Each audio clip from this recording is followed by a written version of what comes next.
이 시간 하나님의 말씀 같이 읽을게요. 우리 PPT 띄워주시고요. 예, 오늘 세 군데 말씀을 보려고 그러는데, 친절하고 착하고 멋진 제가 다 찾아왔어요. 당황하지 마시고 앞에 거 보고 같이 하겠습니다. 자, 우리 누가복음 22장 14절로 23절 말씀인데, 우리 한 절씩 교독하고 23절 같이 읽겠습니다. 때가 이름에 예수께서 사도들과 함께 앉으사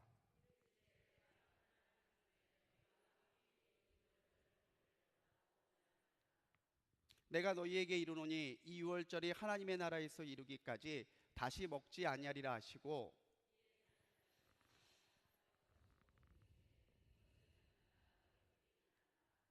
내가 너희에게 이르노니 내가 이제부터 하나님의 나라가 임할 때까지 포도나무에서 난 것을 다시 마시지 아니하리라 하시고,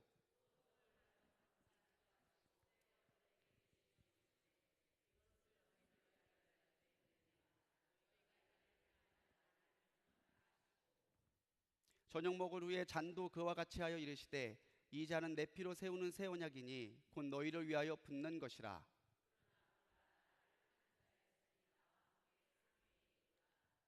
인자는 이미 작정된 대로 가거니와 그를 파는 그 사람에게는 화가 있으리로다 하시니, 그들이 서로 묻되 우리 중에서 이 일을 행할 자가 누구일까 하더라. 아멘. 우리 요한복음 11장 41절로 44절입니다. 또 교독할게요. 돌을 옮겨놓으니 예수께서 눈을 들어 우러러 보시고 이르시되 아버지여, 내 말을 들으신 것을 감사하나이다.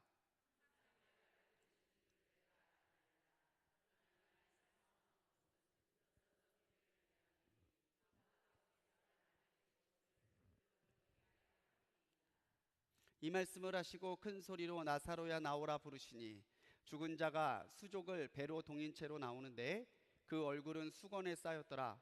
예수께서 이르시되 풀어놓아 다니게 하라 하시니라. 아멘. 마지막입니다. 우리 15장 36절 한 목소리로 읽습니다. 떡 7개와 그 생선을 가지사 축사하시고 떼어 제자들에게 주시니 제자들이 무리에게 주매. 아멘. 우리 수요성서 아카데미에 오신 여러분들 다 주님의 사랑으로 환영합니다. 그리고 지금 이 수요성서 아카데미가 감사라는 주제로 저희들이 계속 말씀 나눌 텐데, 오늘은 예수님의 감사를 주제로 함께 은혜 나눠보려고 그래요. 흔히 우리가 감사 그러면 어떤 받은 것에 대한 응답이라고 생각하기가 쉽습니다. 그래서 우리가 신앙생활 하다가 형통하고 평안하고 잘 되면은 하나님 감사합니다라고 말을 하지만, 어렵고 막히고 힘들면 감사할 게 있어야 감사하지 라고 하는 불평이 나도 모르게 나오기 마련이죠. 그래서 오늘 감사라고 하는, 성경에서 말하는 감사는 굉장히 그 뜻이 넓고 그 뜻이 깊은데, 우리가 감사라고 하고 생각하고 있는 것과 성경이 말하고 있는 감사라고 하는 그 내용을 가까이 만나게 할 수 있는 접점이 뭘까? 그래서 생각해 보니까 예수님이 우리의 본이시잖아요. 예수님이 우리의 본이신데, 예수님이 보이셨던 감사를 통해서 함께 은혜 나눠보면 우리가 좀 더 감사에 대해 깊이 알 수 있지 않을까라고 하는 생각이 들었어요. 학교 다닐 때 한 번씩은 그려보셨죠? 여러분들 보시기에 왼쪽에 있는 석고상이 아그리빠입니다. 아그리빠. 이 정도는 다 알고 계시죠? 옆에 머리 꼬불꼬불한 애는 줄리앙이라고 하는 또 석고 인물이에요. 처음에 소묘를 배우고 인물화를 배울 때 가장 기본적으로 그리게 되는 이 석고상이 이 두 개예요. 계속해서 본을 그린다고 그러죠. 본을 뜬다고 그러죠. 인물의 선, 눈, 대칭 이런 거를 연습할 때 이 두 개의 석고상을 놓고들 많이 그려요. 근데 참 재밌는 건 똑같은 석고상을 그리는데 천차만별이죠.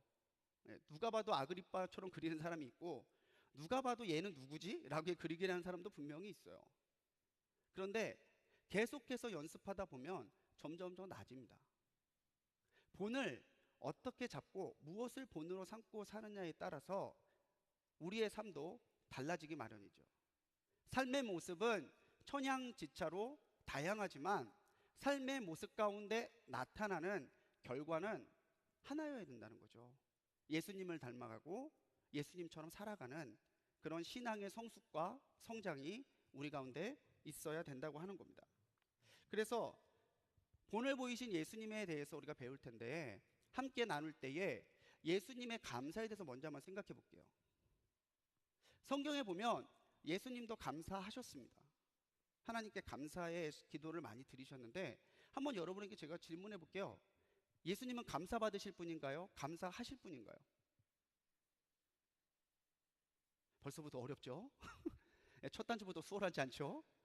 예. 예수님은 하나님이시잖아요. 삼위일체 한 분 하나님이신데, 예수님이 감사를 받으실 분인가, 감사하실 분인가? 받으실 분이에요. 근데 예수님은 감사하시고 있습니다. 예수님의 감사는 어떤 예수님이 하나님보다 못하다는 그런 의미가 아닙니다. 오히려 예수님의 감사를 통해서 성부, 성자, 성령의 하나님이 예수님의 사역 가운데 하나로 나타나게 되는 고리의 역할을 한다는 거죠. 뭐 창조는 성부가 하시고, 구원은 성자가 하시고, 지금 역사는 성령이 하시고, 물론 그렇게 쉽게도 구분지어 할 수 있지만 세 분 하나님은 한 번도 따로 떨어지신 적이 없어요. 창조 때도 성자, 성령이 계셨고, 구원의 순간, 예수님의 공생의 순간에도 성부와 성령께서는 함께 하셨다는 거죠. 예수님께서 하나님께 아버지여 감사합니다라고 말하는 순간에 이미 그 일 속에는 성부 하나님과 성령 하나님이 한 분 되셔서 나타나는 삼위일체의 역사가 있다는 거죠. 그리고 주님께서 감사하시는 이유는 우리에게 감사의 본이 되기 위함이라는 거예요. 너희들이 어떨 때에 감사해야 되느냐? 성경은 말하죠. 감사의 때가 언제인 것 같으세요? 감사의 때가 언제 감사할까요? 우리는 항상이죠. 항상 감사 아닌 게 없잖아요. 감사 아닌 게 없어요. 우리 늘 감사하며 살아야 되는데, 우리가 실제로 감사만 하고 살기에는 우리의 삶이 그렇게 녹록하지 않죠. 그런데도 성경은 계속해서 모든 것에 감사하라고 이야기합니다. 근데 주님께서 직접 그것을 우리에게 보여주셨다는 거예요. 예수님의 그 고된 삶, 우리를 위해 고난당하시고 희생당하셨던 그 거친 삶을 사시면서도 예수님께서는 그의 입술에서 늘 감사의 언어가 끊이지 않았어요. 우리에게 예수님처럼 이렇게 감사하며 살아야 된다는 것을 보여주시는 거죠. 감사의 참된 의미, 우리가 생각하고 있는 감사와 예수님께서 말씀해 주시는 그 감사의 사이에서 우리는 하나님이 기뻐하시고 하나님이 찾으시는 감사의 삶을 살도록 본 대신 예수님을 따라가야 된다는 거예요. 성경에서 감사라는 단어를 쓸 때에 여러 단어가 있는데, 오늘은 제가 유카리스테오라고 하는 단어만 가지고 함께 나눠보려고 해요. 우리가 함께 앞서서 세 군데의 말씀을 읽었죠. 세 군데에서 보시면 감사라고 하는 단어가 쓸 때에 쓰였던 단어가 지금 유카리스테오라는 단어입니다. 이 단어는요, 마태, 마가, 누가 이 세 개 복음서를 공관복음이라고 그러죠. 같은 관점을 가지고 있는 복음이라는 거예요. 근데 이 공관복음, 이 마태, 마가, 누가에서 8번이 쓰입니다. 사복음서라고도 불리우고 별도의 복음서로 이렇게 분류가 되는 요한복음에서는요 3번 이 단어가 나와요. 유카리스테오라는 단어를 쓸 때의 상황은 어떠냐면, 먼저 감사해야 할 의무로 드리는 감사를 쓸 때 우리 유카리스테오라고 그래요. 가장 대표적인 예가 제사나 예배 때죠. 내가 받은 은혜를 하나님 앞에 감사해야 된다고 하는 때, 그런 의무와 또 받은 것으로 하나님 앞에 응답할 때 쓰는 단어가 이 유카리스테오입니다. 우리가 모든 것이 하나님의 은혜잖아요. 은혜 아닌 게 없고, 내가 지금도 그 은혜로 살아가는데 내가 받은 복과 유익, 내가 받은 은혜에 대해 감사할 때도 이 유카리스테오를 씁니다. 또한 이 유카리스테오는요 그 대상이 명확하게 하나님일 때 써요. 그러니까 이방인이나 이방신들을 사람에게 하는 감사가 아니라 하나님께 드리는 감사가 명확할 때 유카리스테오라는 단어를 쓴다는 거죠. 이 유카리스테오가 쓰였던 사건들이 아까 우리가 같이 읽었던 말씀들에 나와 있는 사건입니다. 성만찬 때 예수님께서 잔과 떡을 나누시면서 하셨던 감사. 나사로를 살리시기 직전 하나님께 드리셨던 기도 가운데 나타나 있는 감사.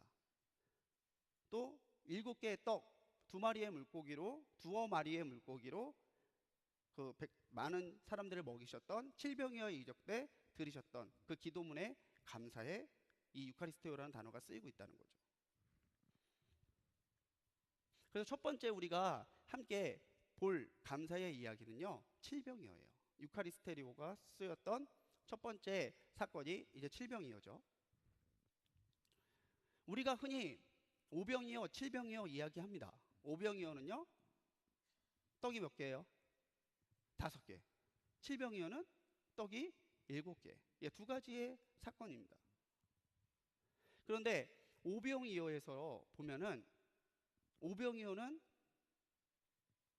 예수님이 감사하실 때에 단어를 뭘로 쓰냐면 율로게오라는 단어를 씁니다. 이 율로게오라는 단어는요, 찬양하다, 축복을 구하다라고 하는 뜻이 더 강해요. 그러니까 감사에 똑같이 감사로 번역이 되지만 이 율로게오라는 단어는 어떤 받은 것에 대한 감사라기보단 이 주신 것에 대한 찬양, 그리고 이 주신 것에 이 감사가 다른 사람들과 나누어지기를 원하는 상황에서 흔히 쓰이는 단어가 율로게오라는 거죠. 그런데 오늘 같이 읽은 마태복음 15장에서는요, 이 칠병이어의 기적을 쓸 때는 유카리스테오 이 단어를 씁니다. 오병이어의 이야기는 마가복음에는 없어요. 마태, 누가, 요한에는 있는데 마가에는 없어요. 칠병이어는요, 마태와 마가에만 있습니다. 그래서 이 2가지를 하나의 사건으로 보는 사람도 있고 다르게 보는 사람도 있는데 저는 다른 것 같아요. 제가 표로 한번 나타내 봤는데 이 표는 제가 작년에 한번 예수님의 그 요한복음의 7가지 자기선언 그 시리즈로 함께 여러분들과 말씀 나눌 때에 한번 보여드리셨어요.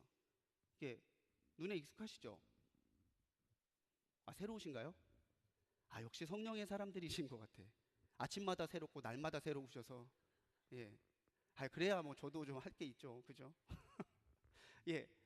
오병이어와 칠병이어를 보면 먼저 장소가 다릅니다. 오병이어는요, 갈릴리 지역의 벳세다. 칠병이어는 이방 지역이었던 데가볼리 지역이에요. 당연히 지역이 다르니까 대상이 다르겠죠.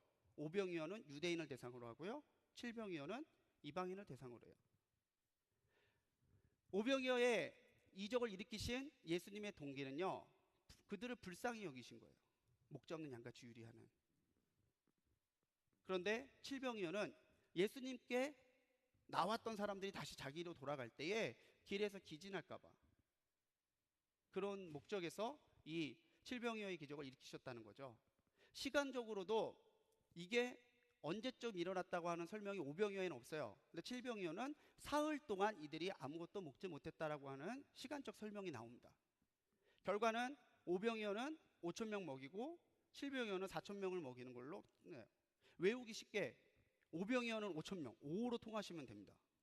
칠병이어는 4,000명. 외우기 쉬우시죠? 오병이어는 5,000명, 칠병이어는 4,000명이에요. 그리고 12바구니가 남고 칠병이어는 7광주리가 남습니다.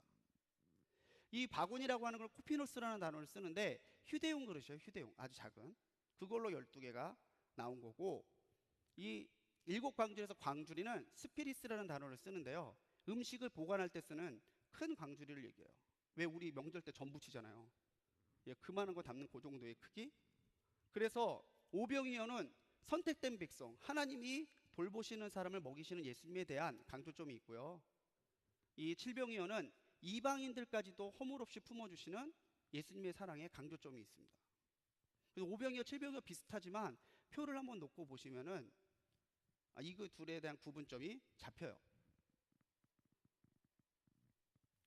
그렇다면 우리가 이 성만찬의 감사에서 볼 수 있는 예수님의 감사는 뭔가? 따라해 봅시다. 감사는 시작이다. 흔히 감사의 위치가 뒤로 갈 때가 많습니다. 내가 무엇을 받아서 감사해요. 내가 이러이러한 것을 체험해서 감사해요. 그런데 예수님의 감사는 오병이어가 12광주리 남을 때까지, 칠병이어가 7광주리가 남을 때에 주어졌던 게 아닙니다. 칠병이어가 시작될 때, 질병이와의 기적이 시작될 때요. 주님, 아버지가 내게 능력 주셨으니까 이 칠병 이후로 이 사람들 다 먹이게 해 주옵소서. 간구가 먼저 나왔던 게 아니라 먼저 예수님께서 자기에게 들어왔던 떡 7개, 물고기 2마리, 정말 이 4천 명을 먹이기에는 택도 없는 그 보잘것없는 음식을 받으셨을 때 예수님이 하셨던 게 감사라는 거예요. 감사. 예수님이 물으시죠. 너희 중에 먹을 게 있느냐? 근데 물으실 때에 제자들이 얘기한 게 이거예요. 제자들이 여기 뭐 떡 7개 하고요, 뭐 물고기 2마리밖에 없어요, 이렇게 얘기할 때 제자들의 시각은 뭘까요? 이것을 가지고 얼마나 먹일 수 있겠습니까? 우리가 잘 알고 있는 얘기, 많이 듣는 설교지만 이 칠병이어 속에서 제자들에게는요, 주신 것에 대한 감사와 기대가 없습니다. 이 사람들을 다 먹이려고 하신다면, 이 사람들에게 더 나누려고 하신다면 이거보다는 훨씬 많아야 돼요. 마가복음 8절 5절에서도요 이 칠병이어의 기적을 다루는데 거기 보면요, 물고기는 언급조차 안 돼요. 떡이 7개 있습니다. 제자들이 물고기는 아예 그냥 취급도 안 했다는 거예요. 왜냐하면 여기서 쓰는 물고기는요, 익디디온이라는 헬라어를 쓰는데, 여러분 잘 아시는 익투스라는 단어 있죠. 왜 이렇게 큰 물고기 이렇게 그려서 차에다 붙이고 다니시고 뭐 그런 게 있죠. 그게 익투스거든요. 근데 일반적인 물고기를 익투스라고 그러는데, 이 익투스라는 단어가 작고 제일 작은 그 형태를 나타낼 때 익디디온이라는 단어를 써요. 굉장히 작은 물고기였다라는 거죠. 그러니까 아예 제자들은 이 물고기는 제껴놔요. 이거는 뭐 가능성이 아예 없고 그나마 떡이 7개 있습니다. 근데 중요한 건 감사와 기대가 없는 곳에는요, 하나님에 대한 역사에, 하나님께서 주신 역사에 대한 기대도 적어요. 그럼 기대가 없으면요, 믿음이 없으면요, 하나님의 은혜를 체험할 수 없다는 거죠. 그래서 우리가 기도할 때에 무엇인가 주십시오, 하나님 이렇게 역사해 주십시오, 간구하기에 앞서서 먼저 내가 하나님 앞에 받은 것이 무엇인지를 돌이켜보고, 감사를 끝에 두는 게 아니라 감사를 처음 시작에서 나의 신앙과 나의 기도와 나의 모든 간구의 출발점으로 삼는 것이 굉장히 중요하다는 거예요. 예수님의 시각은 뭡니까? 7개의 떡, 생선 2마리, 그냥 보잘것 없지만 예수님은 그게 보잘것 없다고 생각 안 하셨다는 거죠. 이거면 충분하다는 거예요. 이게 누구 손에 들리면? 예수님 손에 들리면, 예수님 손에 맡겨지면. 누군가가 이 물고기 2마리, 떡 7개를 주인이 이거 나라도 먹어야지 하고 움켜쥐고 있었다면요, 이 역사에 이 물고기 2마리, 떡 7개가 쓰임받지 못했을 거예요.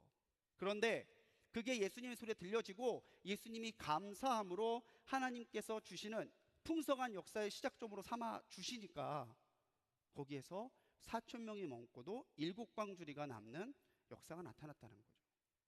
예수님이니까, 그렇죠, 예수님이니까 당연히 그 일이 있겠죠. 그런데 예수님께서는 약속하셨잖아요. 내가 하는 일도 너희가 하고 내가 한 일보다 더 큰 일도 너희가 할 거라는 거예요. 우리가 떡 7개, 물고기 2마리로 어떻게 4천 명 먹이고 7광주리를 남기겠어요? 불가능한 얘기죠. 산술적으로, 물리적으로는 불가능한 얘기인데, 그렇지만 떡 7개, 물고기 2마리로 4천 명을 먹이고도 남았던 풍성한 역사는 우리가 하나님 앞에 감사함으로 나갈 때, 기대를 가지고 하나님께서 일으키실 역사를 기대하며 나갈 때에 하나님 소리에 붙들려서 일어날 수 있는 충분한 하나님의 역사라는 거예요. 우리가 그렇게 떡 7개, 물고기 2마리를 맡겼던 심정, 그 믿음으로 오늘 나의 문제를, 나의 기도를, 나의 간구를 하나님께 맡기고 있느냐, 그게 중요한 거예요. 왜 주님, 저는 이것도 없고 저것도 없고 그것도 없나요?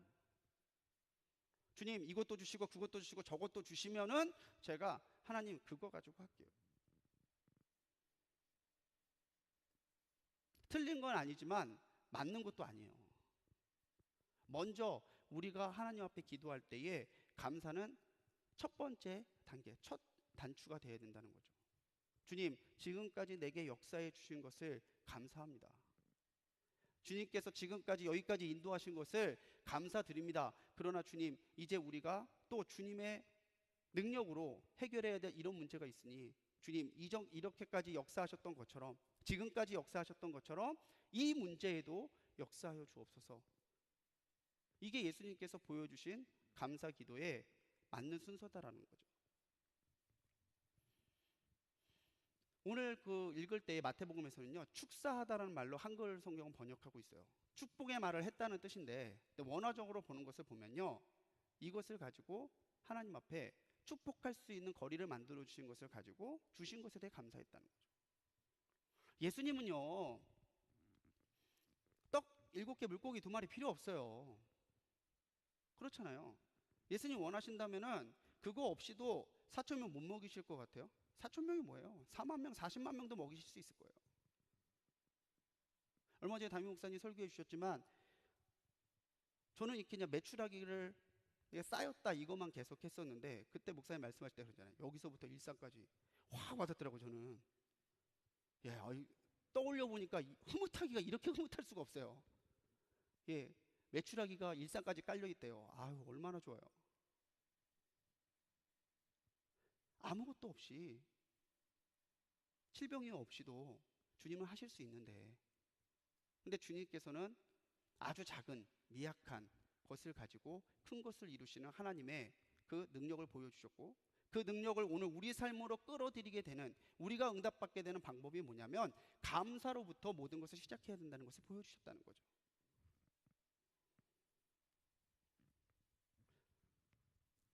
감사는 일의 결과가 아니라 시작입니다. 하나님의 역사도요, 처음부터 와 하고 시작되는 거는 그렇게 많지 않은 것 같아요. 처음에는 작은 것, 처음에는 보잘것없는 것, 거기에서 시작돼서 커져서 결국에 하나님께서 우리에게 주시고자 하는 그 은혜에 충만하고 완성된 분량에 이를 때까지 하나님께서는 계속해서 굴려가시고 키워가신다는 거예요. 사람을 세울 때도 마찬가지죠.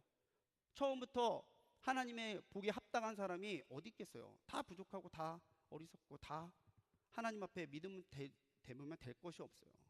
그런데 주님께서 계속 포기하지 않고 굴려가시고 연단해 가시고 키워 가시니까 나중 가서는요, 그 사람이 하나님의 어떠한 일도 감당할 수 있는 주님의 사람이 되죠. 오늘 우리 그레이스 찬양대가 성도의 신앙 따라서 환난과 고통 중에서도 신앙을 지키는 그 신앙을 찬양했는데, 우리가 환난과 고난에서 우리의 신앙을 지키려면, 우리의 기쁨을 지키려면 우리에게 꼭 필요한 것이 감사라는 거예요. 감사가 있는 곳에서는 고난 가운데서도 기쁨이 있지만, 감사가 없는 곳에선 풍요함 가운데서도 만족이 없어요. 좀 지난 찬양이지만 그게 있잖아요. 사람을 보며 세상을 볼 때 만족함이 없었네. 나의 하나님 그분을 뵐 때 나는 만족하였네. 다른 것을 가지고, 다른 조건을 가지고 우리가 계속해서 나가게 되면요, 그 조건 이루어지면 응답받으면 행복할 것 같죠? 아니요, 다음 조건이 나와요. 그런데 하나님 한 몸으로 만족하고 사는 것은 주신 것에 감사하게 되고 안 좋은 것에도 흔들리지 않습니다. 골로새서 2장 6절로 7절 말씀입니다. 우리 같이 읽어볼게요. 시작. 그러므로 너희가 그리스도 예수를 주로 받았으니 그 안에서 행하되 그 안에 뿌리를 박으며 세움을 받아 교훈을 받은 대로 믿음에 굳게 서서 감사함을 넘치게 하라. 우리가 예수님을 믿고 예수님을 주로 믿었다면 당연히 주님 안에서 뿌리 박고 성장하고 성숙해 나갈 텐데, 우리가 주님 안에서 성숙하고 성장한 모습이 뭐냐? 믿음에 굳게 서고 감사함이 우리 가운데서 넘친다라는 거예요. 넘친다는 거.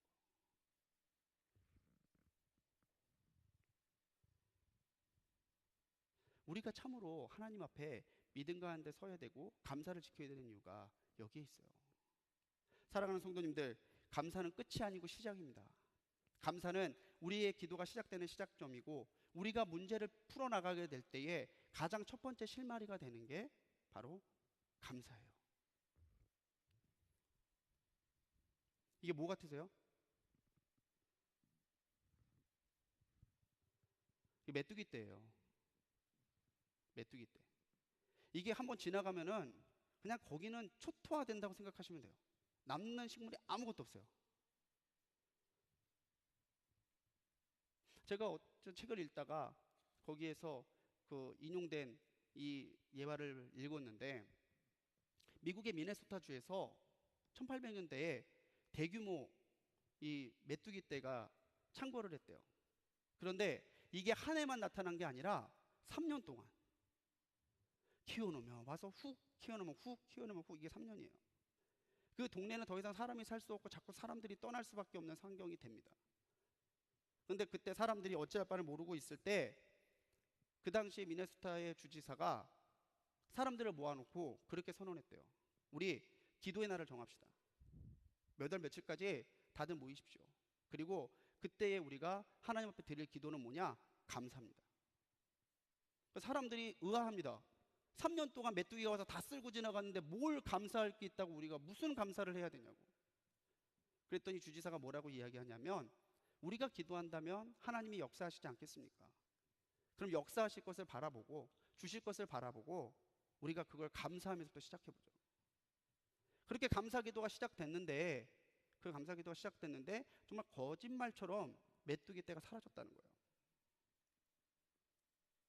메뚜기 떼 없어지시면 하나님 제가 감사할게요가 아니라, 주님 우리가 3년 동안 메뚜기가 휩쓸고 지나가는데도 우리가 살아있는데, 그리고 우리가 기도한다면 하나님이 듣고 역사하실 텐데, 그렇다면 하나님 그것에서부터 감사합니다. 그것부터 감사합니다. 그랬더니 정말 거짓말같이 메뚜기 떼가 사라졌다라는 거예요. 여러분 따라해 봅시다. 감사합니다. 예, 우리의 신앙과 우리의 기도에서 이 말이 빠지면 안 돼요. 감사합니다. 감사합니다. 김치를 드셔도 왜 이렇게 몇 개 짜게 했냐 이러지 말고, 어우 맛있는 김치 감사합니다. 김치 맛이 달라집니다. 한번 해보세요. 저녁 식사 때 3일 동안 계속 된장찌개가 올라와도 맛있는 감사하는 된장찌개, 그러면은 맛이 달라집니다. 한인복 선생님 맞다고 고개 꾸덕 끌어주셔서 예, 우리가 감사로 모든 것을 대하는 것과 그렇지 않은 것, 분명한 차이가 있다는 거예요. 감사로 이적을 시작하셨던 예수님의 그 감사를 깨달으셔서 정말 모든 것에서 감사로 시작하는 우리 성도님들 되시기 바랍니다. 두 번째 우리가 볼 이야기는요, 최후의 만찬이에요. 이 최후의 만찬은 우리가 성만찬이라고도 하죠. 거룩한 만찬, 저녁 식탁이라는 뜻인데, 예수님께서 자신의 몸과 피로 구원을 이루신 것을 상징하는 사건입니다. 이때가 배경이 유월절이죠. 이 유월절 날은 어린 양을 잡는데, 우리가 이미 알고 있듯이 유월절 어린 양은 구원을 이루어 주신 예수님을 상징합니다. 지금까지 유월절의 만찬들은 예수님이 오셔서 구원하실 것을 미리 보여주는 예고편에 불과했다면은, 이제 주님께서 직접 자신의 피와 살을 나눠주신 성만찬은 이제 완성이고 본 프로그램이라는 거예요. 그래서 우리가 유월절에 만찬을 하는 게 아니라 오히려 우리가 성만찬을 통해서 주님의 피와 몸을 기억하고 감사하는 거죠. 주님께서 잔과 떡을 나누기 전에 보시면 감사하십니다. 근데 한번 생각해 보세요. 뭐가 감사할까요? 주님은 다 아시잖아요. 자기가 십자가를 지고 고난을 당하고 죽어야 될 것을 아세요. 이제 자기가 3년 동안을 넘게 사랑으로 돌보고 먹이고 같이 가르쳤던 가룟 유다가 자기를 팔은 것을 모르셨을까요? 아셔요. 자기를 잡기 위해서 군사들이 몰려오고 있는 거 모르실까요? 아셔요.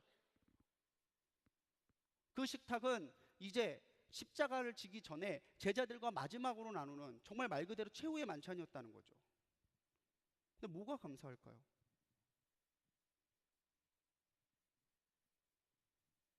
가룟 유다의 멱살을 잡아도 시원찮은데 왜 내가 십자가를 져야 되냐고, 그런 가운데서 불평하고 원망이 나올 법도 한데 주님은 그러시지 않으시는 거죠.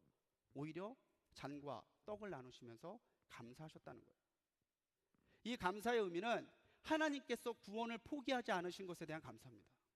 하나님께서 아담의 범죄 이후에 그렇게 계획하고 원하셨던 인류 구원의 역사를, 그 그 오랜 시간 동안 예수님을 보내시기까지 인내하시고 포기하지 않으신 것에 대한 감謝예요. 그리고 예수님께서 죽어주심으로 오히려 생명을 주시는 하나님의 뜻에 감사하는 거예요. 주님, 하나님, 내가 이 잔을 마신다면 이 사람들이 다 삽니다. 이 사람들이 다 구원받습니다. 이것이 당신의 뜻입니다. 그래서 예수님의 구원의 감사에 담겨 있는 뜻은요, 하나님의 뜻에 순종하는 감사예요. 따라해 봅시다. 하나님의 뜻에 순종하는 감사. 예수님의 감사는요, 구원의 하나님을 찬양하는 감사였고요, 구원을 위한 희생에 순종하는 감사였다는 거죠. 내 뜻과 내 생각과 달라도, 내가 원하는 방식이 아니어도 하나님이 하신 거라면 감사할 수 있는 신앙이 믿지 않는 사람들의 감사와 믿는 사람들의 감사의 차이점이라고 하는 거죠. 성만찬의 주인은 예수님이십니다. 그리고 이 성만찬 이후로 감사를 뜻하는 이 유카리스테오라는 단어에서 성만찬의 영어명인 유카리스트가 나왔어요. 그러니까 성만찬 자체에는 이미 뭐가 담겨 있어요? 감사가 담겨 있다는 거죠. 성만찬을 대할 때에 우리는 먼저 내가 예수님의 피와 살로 구원받았음을 확신하는 구원의 확신이 있어야 돼요. 그 구원의 확신을 가지고 성찬에 들어와야 된다는 거죠. 그런데 구원의 확신만큼이나 우리에게 중요한 것이 뭐냐면, 나를 포기하지 않으시고 나를 살리시기 위해서 예수님의 십자가까지도 포기하지 않으셨던 하나님의 사랑, 나를 살리시기 위해 하나님이 오랫동안 참으시고 오랫동안 나를 기대하고 주목하고 계셨던 그 사랑에 대한 감사라는 거죠. 우리가 매주 일부에 성찬 예배를 하죠. 그리고 한 달에 이제 한 달 중에서 세 번째 주일은 성만찬 주일로 지켜요. 이번 달에도 우리는 성만찬 주일이 있을 거예요. 여러분, 이때에 한번 여기에서 함께 말씀 나누신 분들이라도 그 잔과 그 떡을 받을 때에 감사합니다 하나님이라고 한번 속으로 한번 외쳐보세요. 작지 않은 뭐 큰 소리를 아니면 자그마한 소리로 고백해도 좋아요. 감사합니다 하나님. 아마 내가 이전에 받았던 떡과 내가 이전에 받았던 잔과 그 의미가 완전히 달라질 거예요. 주님께서 보이셨던 이 성만찬에서의 감사는 조건과 내 뜻을 뛰어넘는 하나님의 뜻에 대한 순종과 하나님의 뜻대로 이루어지는 것에 대한 감사였다라는 거예요. 운전을 하다 보면요, 갑자기 차가 확 끼어들어요. 또는 내가 예기치 않던 상황에서 이상하게 운전하는 사람들이 있어요. 순간 이제 울컥, 우리가 지금까지 닦아왔던 영성의 밑바닥을 보는 순간이죠. 저거를 그냥 그러는데 앞차가 깜빡이, 그 비상등을 깜빡깜빡 켜줘요. 무슨 뜻인지 아세요 그거? 예, 운전하시는 분들은 아시는데 미안하다라는 거예요. 미안합니다. 이게 비상등을 깜빡깜빡 켜주는 거예요. 그리고 동시에 감사합니다요. 이해해 주셔서 감사합니다. 그러면은 와 하다가 그래 뭐 바쁜 일이 있겠지, 뭔가 지도 사정이 있겠지 하고 이해하게 되는데, 그렇게 끼어들어 놓고 그렇게 놀라게 해놓고 깜빡이 안 켜고 그냥 가면은 쫓아가고 싶어요.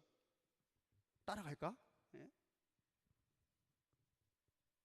감사라고 하는 것은 사람과 사람 사이를 부드럽게 만들어주고 사람과 사이를 이어주는 힘이 있어요. 꼭 그런 얘기를 들으려고 한 건 아닌데, 내가 무엇인가 했을 때 상대방이 귀하게 아유 감사합니다 고맙습니다 하고 받으면 저도 기분이 좋아요. 다음번에 더 좋은 게 생기면 그 사람이 한 번 더 생각나요. 지난번에 그거 잘 먹던데 줄까? 지난번에 그거 좋아하는 것 같은데 나눠줄까? 그런데 그런 말을 들으려고 한 건 아니지만 줬는데 이러고 가버리면 넌 이제 얄짤없다, 그냥 국물도 없다, 이런 생각이 인간적인 마음이 들죠. 한 아이가 케이크를 받았대요. 케이크를 받았는데 그냥 케이크를 훅 받은 거예요. 그러니까 옆에서 엄마가 민망하잖아요. 얘 맛있는 걸 주셨는데 그렇게 덥석 받으면 어떡하니? 엄마가 이럴 때 뭐라고 하라고 그랬지? 그랬더니 아이가 얘기해요. 뭘 이런 걸 다. 이게 저희 선배 목사님 SNS에 올리신 글이고, 그런데 그 밑에 코멘트를 그렇게 다셨더라고요. 감사가 없는 신앙만큼 황폐하고 메마른 것은 없습니다. 근데 그 이야기를 듣고 그 얘기를 읽고 그 밑에 코멘트를 읽으니까 저절로 저를 보게 되더라고요. 나 감사하고 있나? 그냥 겉으로는 말로는 감사합니다. 아유 감사해요라고 하지만 진짜 내가 하나님 앞에 감사를 하고 있는가? 어느 때까지 내 뜻과 다른 순간에게까지 하나님께 감사하고 있는가?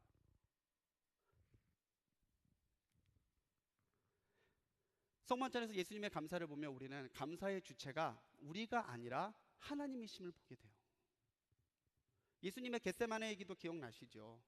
정말 땀방울이 핏방울이 될 때까지 주님이 간절하게 기도하셨는데 그때 기도의 제목이 뭡니까?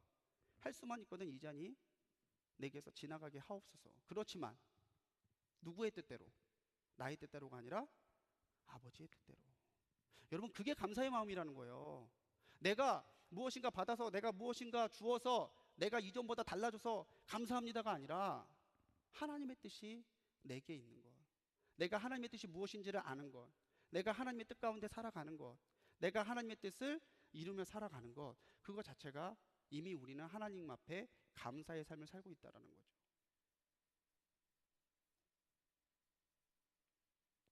우리가 하나님 앞에 감사합니다, 이건 인사치레가 아니에요. 하나님 감사합니다라고 고백하는 순간에 당신은 나의 하나님이시고 나는 당신의 자녀, 당신의 백성입니다 라고 하는 하나님과 우리 사이를 이어지게 만드는, 하나님과 우리 사이의 교제가 만드는 귀한 교제의 고리를 만들어낸다는 거죠. 그래서 성숙한 신앙을 가진 신앙인들, 존경스러운 신앙인들을 보면요, 입에서 늘 감사가 끊이지 않습니다. 늘 감사해요.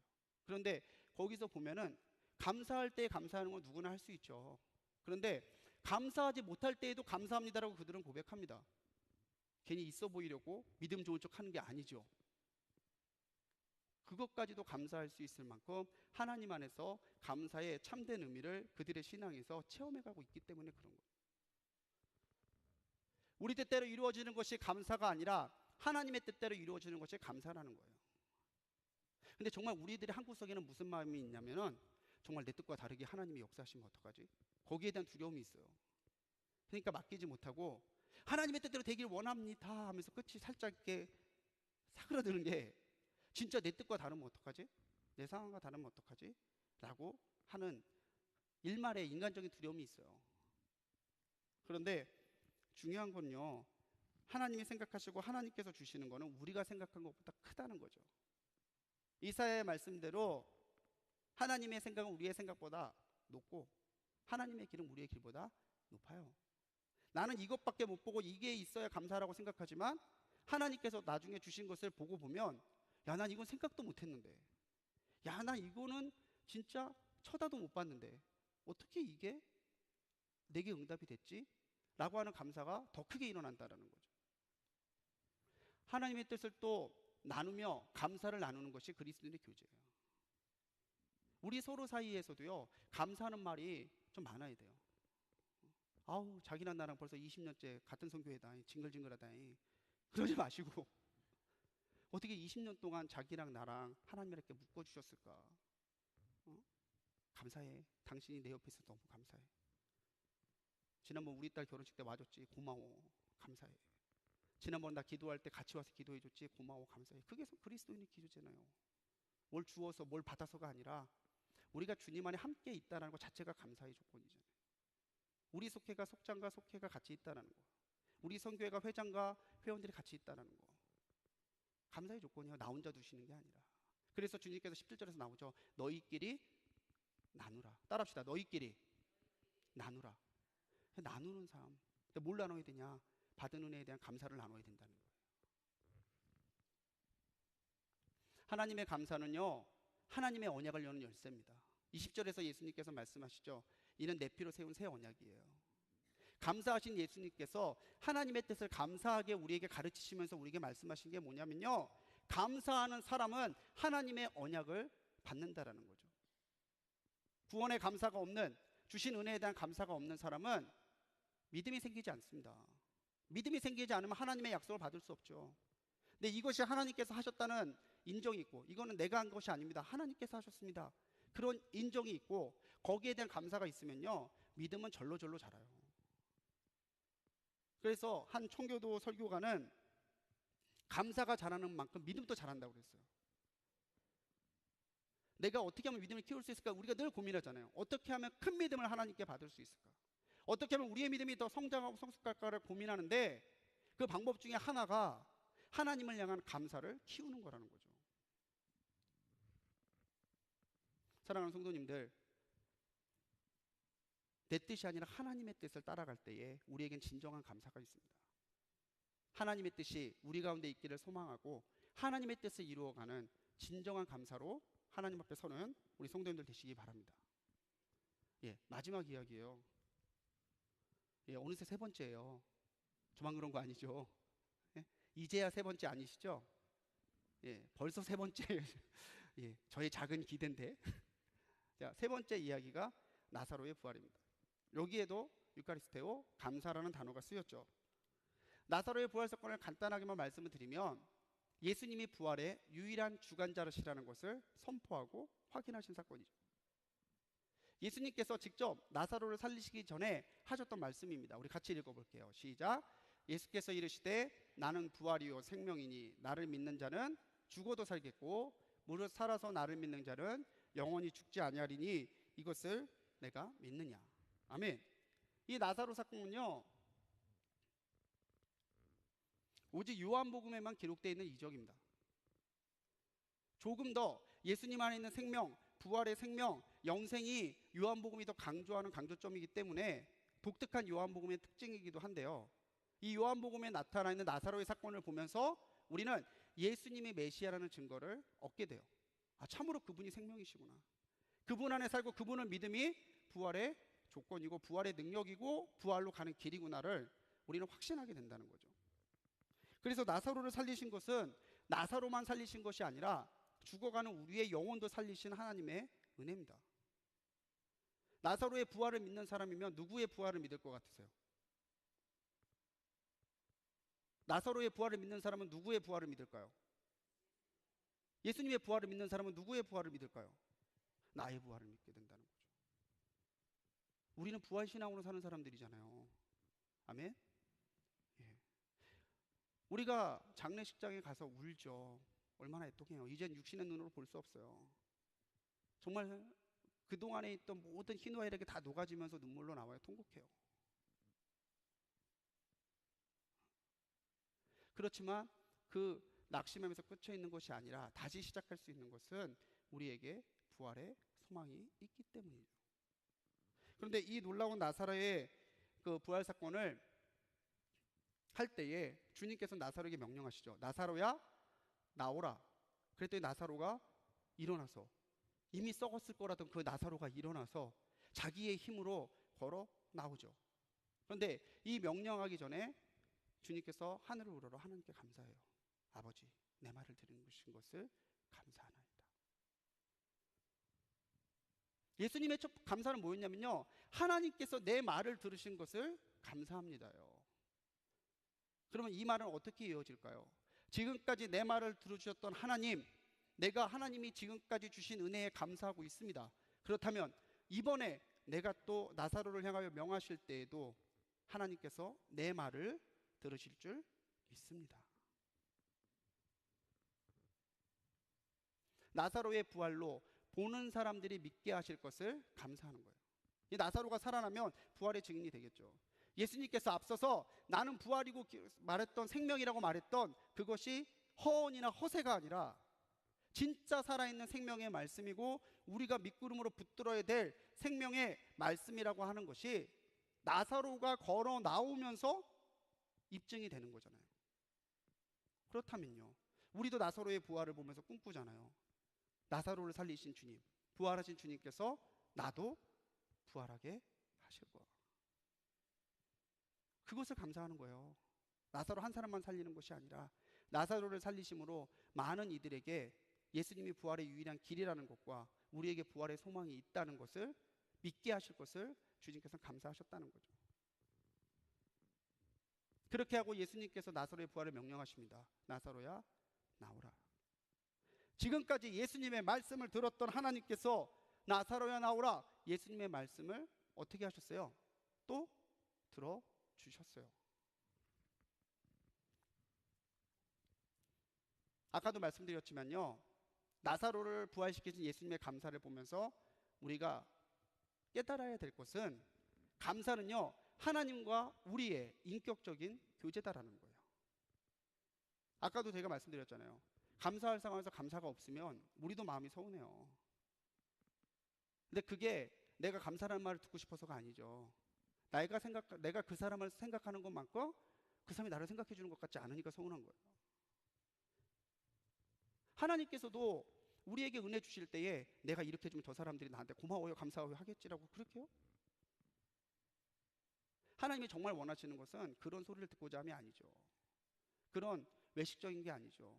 정말 하나님께서 받고자 하시는 것은요, 주고 받는 그런 거래의 관계가 아니라 조건 없이 주시는 사랑 앞에 조건 없이 응답하는 하나님과 우리의 사랑의 교제를 원하시는 거예요. 성경 말씀에서 하나님께서 제사를 거부하는 얘기가 나옵니다. 야, 니네 이런 거 가져오지 마. 필요 없어. 피 흘리면 제사 필요 없어. 이런 거 하면 뭐하니? 너희는 나를 사랑하지 않는데, 너희는 나를 떠났는데, 너희는 나의 말을 순종하지 않는데. 참으로 하나님께서 원하시는 제사는 뭘까요? 진실로 우리가 신령과 진정으로 하나님을 사랑한다 고백하는 겁니다. 말과 형식이 아니라 정말 우리의 삶으로 내가 하나님 앞에 얼마나 감사하며 살고 있는지를 고백하는 거예요. 근데 그런 감사가 어디서 나옵니까? 하나님이 내 말을 들으신다는 것을 확신할 때에 생기는 감사라는 거예요. 여러분, 기도할 때에 무엇을 놓고 기도하십니까? 많은 것들을 놓고 기도하시겠죠. 그런데 그 기도하실 때에 하나님께서 그 기도를 들으실 것에 대한 확신과 기대가 있으신가요? 있으신가요? 이렇게 되면 불꽃교회가 아니고 촛불교회 같아요. 확신과 기대가 있으신가요? 아멘, 아멘이죠. 아멘이죠. 그래서 우리가 기도하는 거고요. 기도할 때 나타나는 이적으로 하나님 앞에 간증하고 영광 돌리는 거죠. 우리 하나님은 우리의 기도를 들으시는 분이시라는 것을 믿습니다. 믿기 때문에 감사하는 거예요. 하나님, 내 말을 듣고 계시죠. 하나님, 내 기도 듣고 계시죠. 하나님을 향한 믿음과 순종을 감사로 나타내는 것, 그것을 하나님께서는 우리에게 분명히 약속하셨다는 거죠. 그래서 감사는요, 반드시 응답을 받는다는 약속의 확신이에요. 같이 한번 요한복음 말씀 읽어볼게요. 시작. 너희가 내 이름으로 무엇을 구하든지 내가 행하리니 내 이는 아버지로 하여금 아들로 말미암아 영광을 받으시게 하려 함이라. 내 이름으로 무엇이든지 내게 구하면 내가 행하리라. 같이 따라해 보겠습니다. 내 이름으로 무엇이든지 내게 구하면 내가 행하리라. 아멘. 아멘으로 받으십시오. 주님이 그 이름으로 구하는 거 반드시 행하신다 하셨으니 내 말을 들으시고 역사하실 줄 믿습니다. 그래서 감사는요, 하나님께서 이루신 역사와 응답을 통해서 또다시 하나님께서 응답해 주실 것을 기대하는 마음과 믿음이라는 거예요. 찰스 하돈 스펄전이라고 하는 유명한 목사님이 계세요. 저도 참 존경하는 목사님 중 한 분인데, 이분 전기를 신학교 때 읽고 참 감명을 많이 받았었는데, 이분이 설교의 황태자라는 별명을 가지고 있습니다. 이분이 설교하면 많은 사람들이 회개하고 하나님의 은혜를 깨닫는 역사가 일어났대요. 그런데 감사에 대해서 이 스펄전 목사님이 뭐라고 설교하셨냐면, 불을 보고 감사하면 하나님은 전등을 주시고, 전등을 보고 감사하면 달빛을, 달빛을 보고 감사하면 햇빛을, 햇빛을 보고 감사하면 하나님은 밝은 천국을 주신다 라고 말했어요. 이게 뭐 더 큰 거, 더 좋은 거 주신다 그런 의미도 있지만, 더 본질적인 뜻은 뭐냐면요, 감사하는 사람이 더 감사하게 된다는 거예요. 마치 불평하는 사람이 더 불평하게 되듯이 감사하는 사람은 더 감사하게 되어 있다라는 거죠. 그래서 감사로 모든 것을 풀어가는 사람은 감사로 끝이 나게 되어 있습니다. 감사로 끝이 나는 사람은 더 큰 감사로 하나님 앞에 감사할 거리들이 주어집니다. 그래서 우리가 감사의 삶을 포기하지 아니하고 감사의 삶을 달아가야 되는 거예요. 왜 안 줘요? 주시는 것만 감사할 것이 아니라, 내 뜻대로 되는 것만 감사할 것이 아니라, 오늘 내 말을 들으시고 나를 기억하시고 내게 은혜와 역사를 더해 주실 수 있는 그 하나님이 나의 하나님이신 것에 우리가 먼저 감사해야 된다는 거죠. 예수님이 나의 욕심을 이루기 위한 도구가 아니라 내 모든 것을 다해서 추구해야 될, 따라가야 될 내 모든 것의 전부가 될 때 그 사람이 진짜 하나님 앞에 외식적인 감사, 부족한 감사, 잘못된 감사가 아니라 진정한 감사를 드릴 수 있다는 거예요. 그래서 우리 예수님의 감사를 보면서 예수님이 본을 보이신 감사의 신앙으로 우리가 살아가야 될 텐데, 감사는요 끝이 아니라 시작이에요. 감사합니다에서부터 우리는 시작되는 거죠. 감사는 하나님의 뜻대로 이루어지길 사모하는 것입니다. 오늘 내게 하나님의 뜻이 이루어지기를, 우리 주기도문으로도 늘 고백하지만 하나님의 뜻이 우리 가운데 이루어지기를 사모하는, 그것으로 감사하는 성도님들 되시기 바랍니다. 감사는 하나님과의 영적인 교제예요. 하나님께서 응답하시고 들으시고 확실하게 나타날 것을 믿는 마음으로 이제까지 역사하신 하나님께 감사하시고 앞으로도 역사하신 하나님께 감사함으로 살아가는, 예수님을 닮아 그렇게 감사의 삶을 살아가는 우리 성도님들 되시기를 주님의 이름으로 간절히 축원합니다.